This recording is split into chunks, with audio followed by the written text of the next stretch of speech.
ಮಹಾದೇವಿ ಅಮ್ಮ ಶ್ರೀ ಚಕ್ರವಾಸಿನಿ ಮಹಾದೇವಿ ಅಮ್ಮ ಶ್ರೀ ಸಿಂಹವಾಹಿನಿ. ಹೇಳು ಬಂಗಾರಿ, ಏನಾಯ್ತವತ್ತು? ಅವತ್ತು ಸುಂದ್ರಿ ನೋಡ್ಬೇಕು ಅಂತ ಬಂದೆ. ದಾರಿಲಿ ವಿರೂಪಾಕ್ಷ ಶಾಸ್ತ್ರಿಗಳು ಸಿಕ್ಕಿದ್ರು. ನನ್ನ ತಲೆ ಮುಟ್ಟಿದ್ರು. ಆಮೇಲೆ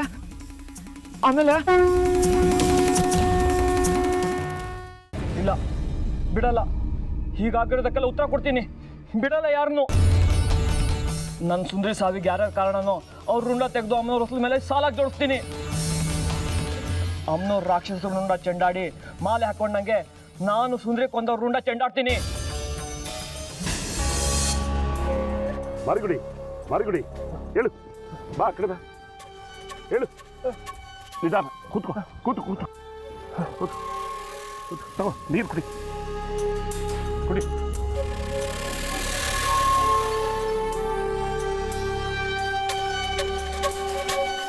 ಮಾರಿಗುಡಿ, ಏನಾಯ್ತು? ಮಾಂತೇಶ್, ನೀನು ಹೋಗು, ಅಲ್ಲಿರು. ಮಾರಿಗುಡಿ, ಭೇಟಿಗೆ ಅಂತ ಬಂದೆ, ನೀನೇ ಭೇಟಿಯಾಗಿ ಬಂದಿರೋ ಆಗಿದೆಯಲ್ಲ, ಏನಾಯ್ತು? ಹೀರ ಬಂದು ಹಿಗ್ಗ ಮುಗ್ಗ ಹೊಡೆದೋದ. ನನ್ನ ನೋಡಿದ್ರೆ ಹೆದರ್ಕೊಂಡು ಹುಚ್ಚ ಹೇಳ್ಕೊಳ್ತಿದ್ದವನು ಈಗ ಹುಲಿ ಥರ ಆಗೋಗಿದ್ದಾನೆ. ನಾನೇ ಮೊದಲು ಹೊಡೆದೆ, ಆಮೇಲೆ ಅವನು ಶುರು ಹಚ್ಕೊಂಡ. ಅವನು ಪ್ರತಿ ಸಲ ಹೊಡಿಬೇಕಾದ್ರೂ ನನ್ನ ಸುತ್ತ ಯಾರೋ ಓಡಾಡ್ದಾಗ್ತಿತ್ತು.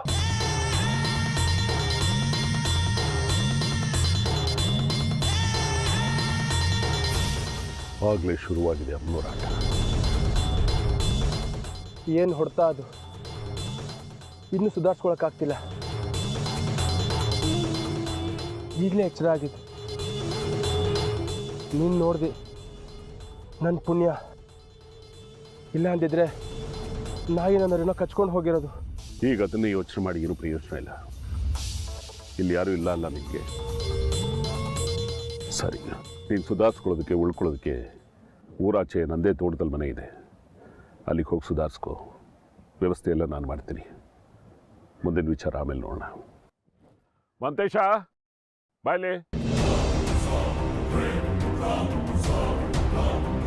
ಇವನ್ ಕರ್ಕೊಂಡು ತೋಟದ ಮನೆಗೆ ಹೋಗಿ ಅಲ್ಲಿ ಇವನು ಚೆನ್ನಾಗಿ ನೋಡ್ಕೊಳ್ಳೋದಕ್ಕೆ ಹೇಳು. ನಾನು ನಡ್ಕೊಂಡು ಬರ್ತೀನಿ.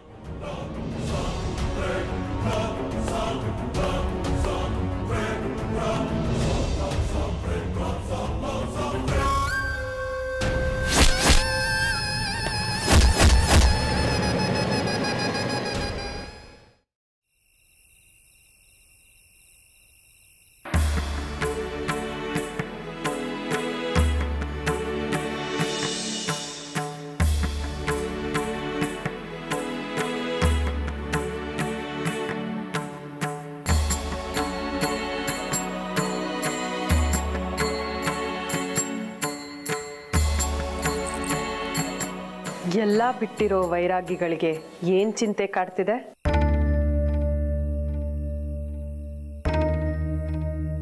ಇನ್ನೂ ನಿದ್ದೆ ಬಂದಿಲ್ವಾ ಶಾಸ್ತ್ರಿಗಳೇ? ಇಲ್ಲ ತಾಯಿ, ಯಾಕೋ ನಿದ್ದೆ ಹತ್ರನೇ ಸುಳಿತಾ ಇಲ್ಲ. ಇತ್ತೀಚೆಗೆ ಮನಸ್ಸು ದ್ವಂದ್ವಕ್ಕೆ ಬೀಳ್ತಾ ಇದೆ.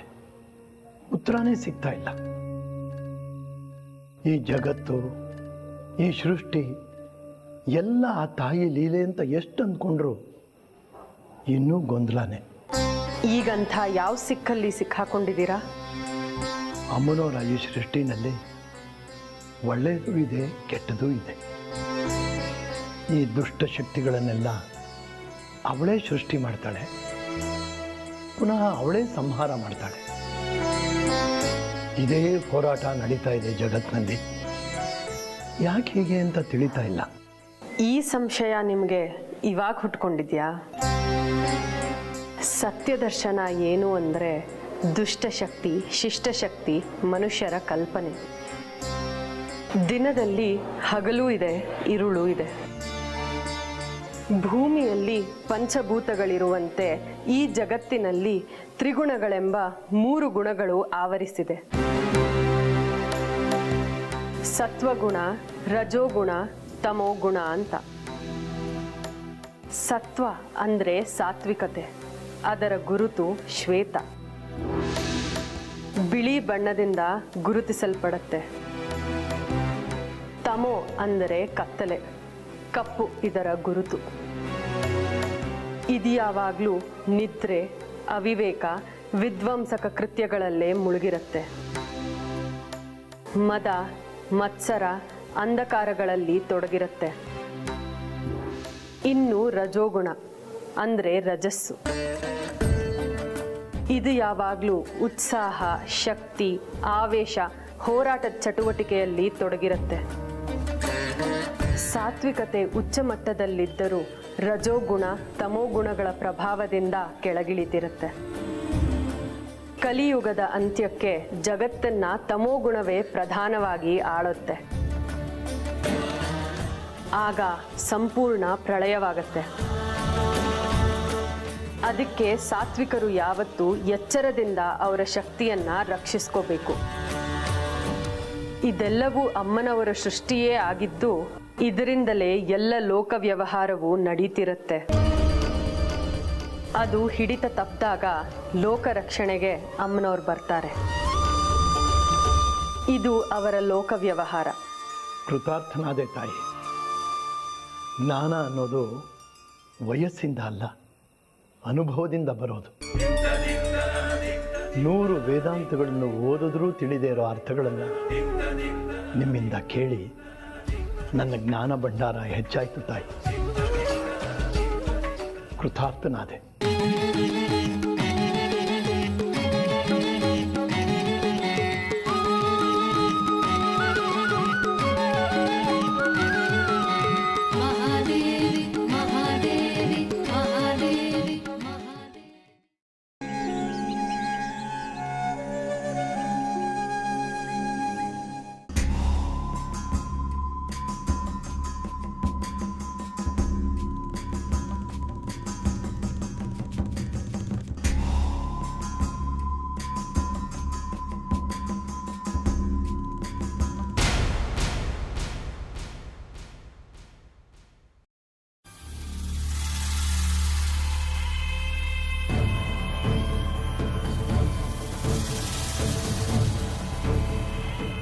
ಏನೋ ಬಂಗಾರಿ ಇದು, ಬೆಳಿಗ್ಗೆನೆ ಬಂದ್ಬಿಟ್ಟಿದೀಯಾ?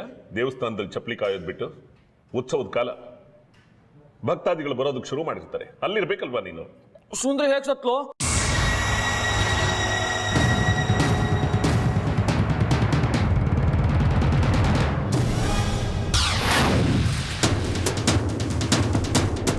ನನಗೇನೋ ಗೊತ್ತು, ಯಾರೋ ಸಾಯಿಸಿರ್ತಾರೆ, ಸತ್ತಿರ್ತಾಳೆ. ಯಾರು ಪ್ರಾಣ ತೆಗೆದಿದ್ದಾರೆ ಅಂತ ನಿಮ್ಗೆ ಗೊತ್ತು. ಸುಂದ್ರಿ ಹೇಗೆ ಸತ್ಲು? ಹುಚ್ಚ, ಯಾರನ್ನ ಯಾವಾಗ ಹ್ಯಾಕ್ ಸಾಯಿಸಿರ್ತಾರೆ ಅಂತ ಹೇಳೋದಕ್ಕೆ ನಾನೇನ್ ಪತ್ತೇದಾರನ?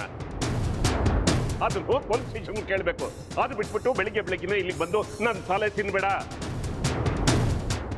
ಹೋಗ್ತಾ ಇರು ದೇವಸ್ಥಾನಕ್ಕೆ. ಅವತ್ತು ನೀವು ನನ್ನ ತಲೆ ಮೇಲೆ ಕೈ ಇಟ್ರಿ, ಅಲ್ಲಿವರೆಗೂ ಸರಿಯಾಗಿದ್ದ. ಆಮೇಲೆ ಏನಾಯ್ತು? ಏನ್ ಮಾಡ್ತೀರಿ ಹೇಳಿ?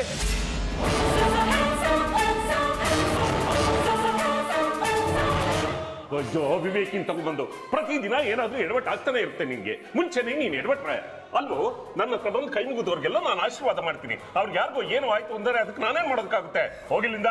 ಉತ್ತರ ಸಿಗೋವರೆಗೂ ನಾವು ಹೋಗಲ್ಲ. ಪ್ರಾರಬ್ಧವೇ. ಗಿರೀಶ, ರಮೇಶ, ಎಲ್ಲಿದ್ರೆ ಬನ್ನಿ ಇಲ್ಲಿ.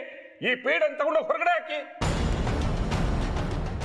ಎಲ್ರೋ ನಾ ಪ್ರಾರಬ್ಧಗಳು ಎಲ್ಲಿ ಸತ್ತು ಹೋದ್ರು ಸರಿಯಾದ ಸಮಯಕ್ಕೆ ಯಾವನೂ ಇರೋದಿಲ್ಲ. ಸರಿ, ಈಗ ನಿನ್ನ ಪ್ರಶ್ನೆಗೆ ನನ್ನ ಹತ್ರ ಉತ್ತರ ಆಯ್ತಾ? ನನಗೆ ಗೊತ್ತಿಲ್ಲ. ಒಂದು ಕೆಲಸ ಮಾಡು, 12 ಗಂಟೆ ಮೇಲೆ ಬಾ, ಕವಡೆ ಹಾಕಿ ಉತ್ತರ ಕೇಳೋಣ. ಅವಾಗ ಸಿಗುತ್ತೆ ನಿಮಗೆ. ಈಗ ಹೋಗು.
ಸುಂದ್ರಿನ್ ಕೊಂದವ್ರು ಯಾರು ಶಾಸ್ತ್ರಿಗಳೇ?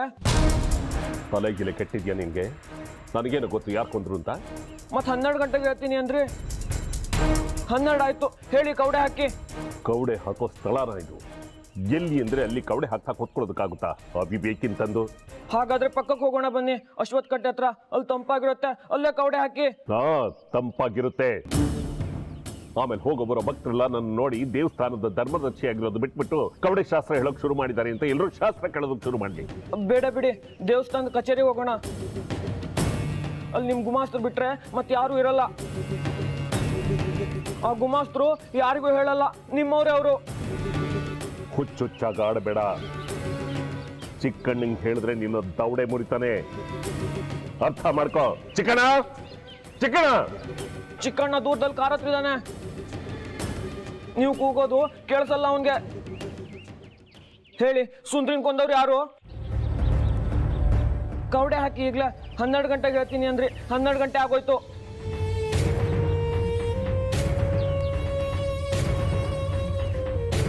ನೋಡು ಬಂಗಾರಿ, ನಾನು ಹೇಳಿದ್ದು ದಿನದ 12 ಗಂಟೆ ಅಲ್ಲ, ಮಧ್ಯರಾತ್ರಿ 12 ಗಂಟೆ ಕಳೆದ ಮೇಲೆ ಅಂತ ಹೇಳಿದ್ದು. ಮಧ್ಯರಾತ್ರಿ 12 ಗಂಟೆ ಕಳೆದ ಮೇಲೆ ನೀನು ಏನು ಬೇಕಾದರೂ ಕೇಳು, ನಾನು ಹೇಳ್ತೀನಿ. ಆಯ್ತಾ?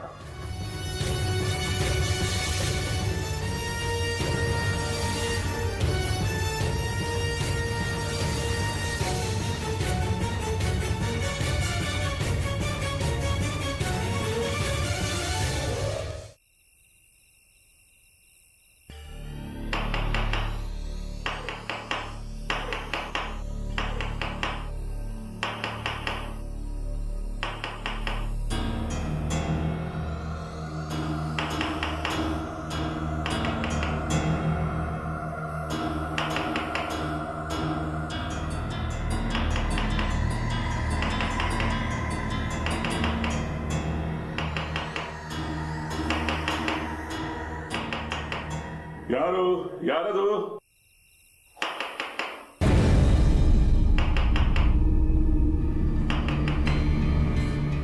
ಬಂದೆ.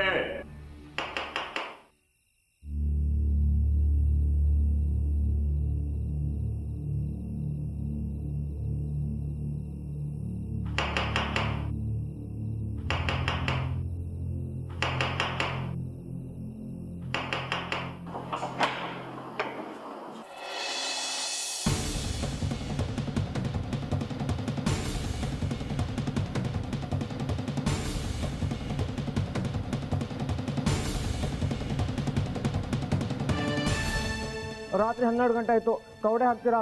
ಸುಂದ್ರಿನ್ ಯಾರು ಕೊಂದಿದ್ದು ಅಂತ ಕೌಡೆ ನೋಡಿ ಹೇಳ್ತೀರಾ? ಯಾವ ಸೀಮೆ ಚಿಗಣೆನಯ್ಯ ನೀನು? ಶನಿ ಬೆನ್ಗಂಟ್ಕುಂಡ ಗಂಟ್ಕೊಂಡಿದ್ಯಲ್ಲ, ನನಗೆ ನೀನು ಪ್ರಾಣ ತಿಂತಿಯಲ್ಲಯ್ಯ. ಇವತ್ತು ಮಾಡ್ತೇನೆ ನಿನಗೆ. ನಿನ್ನ ಕೈ ಕಾಲುಗಳನ್ನು ಮುರಿದು ಆಸ್ಪತ್ರೆಗೆ ಕಳಿಸ್ಕೊಡ್ತೀನಿ. ಆಗ ಗೊತ್ತಾಗುತ್ತೆ ಯಾರು ಏನು ಮಾಡಿದ್ದಾರೆ ಅಂತ. ಹರೀಶ, ರಮೇಶ ಎಲ್ಲ ಹಾಳಾಗೋದ್ರು? ಅವರಿಬ್ರು ಕುಡ್ದು ಜಗ್ಲಿ ಮನ್ ಮಲಗಿದ್ದಾರೆ. ತುಂಬಾ ಹೊತ್ತೆ ಬುಸ್ದೆ, ಎದ್ದೇಳಲೇ ಇಲ್ಲ. ಆಮೇಲೆ ಇಲ್ಲಿಗೆ ಬಂದಿದ್ದು. ಪ್ರಶ್ನೆ ಕೇಳಿ ಶಾಸ್ತ್ರಿಗಳೇ, ಸುಂದ್ರಿನ್ ಯಾರು ಕೊಂದಿದ್ದು? ಸರಿ, ಈಗ ಹೋಗು, ನಾಳೆ ಬಾ. ದೇವಸ್ಥಾನದಲ್ಲಿ ಇವತ್ತು ಪೂಜೆ ಅದು ಇದು ಅಂತ ನನಗೆ ಸುಸ್ತಾಗಿದೆ, ಕಣ್ಣಿಗಳಿತಾ ಇದೆ. ಈಗ ಹೊರಡು, ನಾಳೆ ಬಾ. ಇಲ್ಲ, ನೀವು ಕೌಡೆ ಹಾಕೋವರೆಗೂ ನಾನು ಎಲ್ಲಿಗೂ ಹೋಗಲ್ಲ. ಪ್ರಾರಬ್ಧ ಕರ್ಮ, ಎಲ್ಲಿಂದ ಗಂಟು ಬಿದ್ಯೋ ನನಗೆ?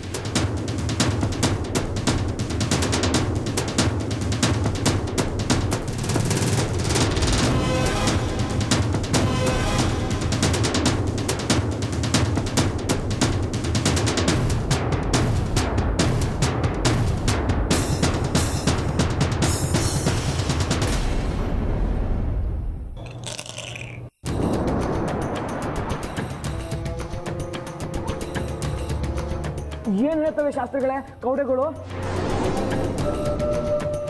ಈಗ ಹೋಗಿ ಮಲ್ಕೋ. ಸುಂದ್ರೀನ್ ಕೊಂದವ್ರು ಯಾರು ಅನ್ನೋದು ನಿನ್ನ ಕನಸಿನಲ್ಲಿ ಕಾಣಿಸುತ್ತೆ. ತೆಪ್ಪಗೆ ಹೋಗಿ ಕಣ್ಣು ಮುಚ್ಕೊಂಡು ಮಲಕ್ಕು ಅಂತ ಈ ಕವಡೆಗಳು ಹೇಳ್ತಾ ಇದೆ. ಸಂತೋಷನಾ? ಹೌದಾ?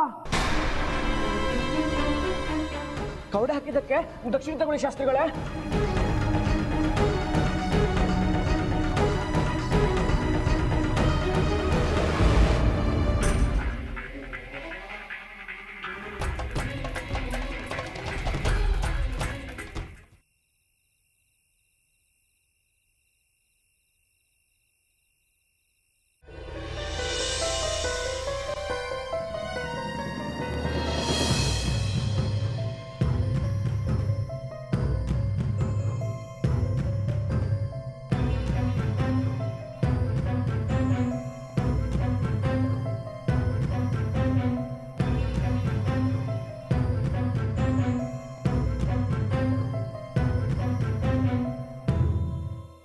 ಬಂಗಾರಿ, ಯಾವ ಕಡೆ ಹೊರಟೆ?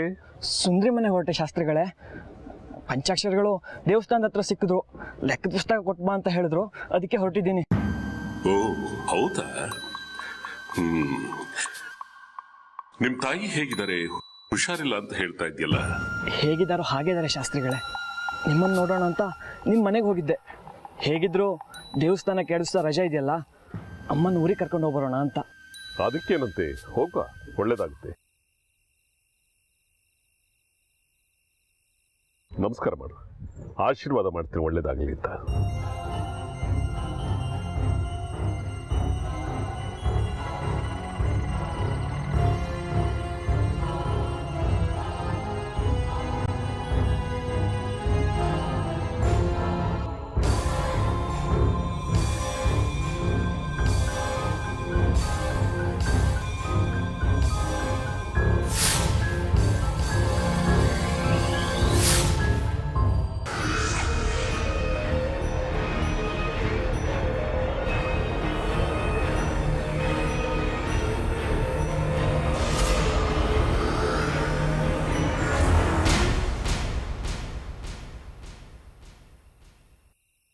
ವಿರೂಪಾಕ್ಷ ಶಾಸ್ತ್ರಿಗಳು ಕವಡೆ ಹಾಕಿ ಹೇಳಿದ್ರು,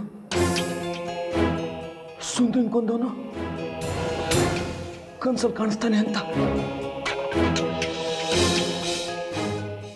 ಮತ್ತೆ ಅವರೇ ಕಾಣಿಸ್ಕೊಂಡ್ರಲ್ಲ ಕನ್ಸಲ್ಲಿ.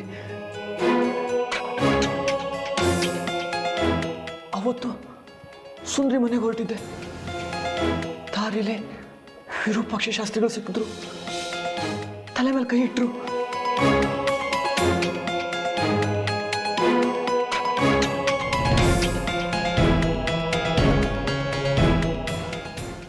ಅಲ್ಲಿಂದ ಆಚೆಗೆ ಏನು ಗೊತ್ತಾಗ್ದೆ ನನ್ನ ಬುದ್ಧಿನೇ ಮಂಕಾಗೋಯ್ತು.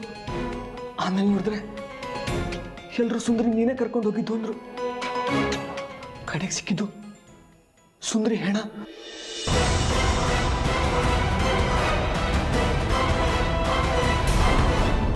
ಅಂದ್ರೆ ಸುಂದ್ರಿನ್ ಕೊಂದಿದ್ದು ವಿರೂಪಾಕ್ಷ ಶಾಸ್ತ್ರಿಗಳ.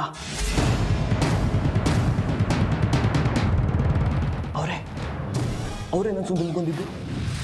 ಅವರಲ್ಲ ಅಂದ್ರೆ ನನ್ನ ತಲೆ ಮೇಲೆ ಕೈ ಇಟ್ಮೇಲೆ ನನಗೆ ಯಾಕೆ ಏನು ಗೊತ್ತಾಗಿಲ್ಲ.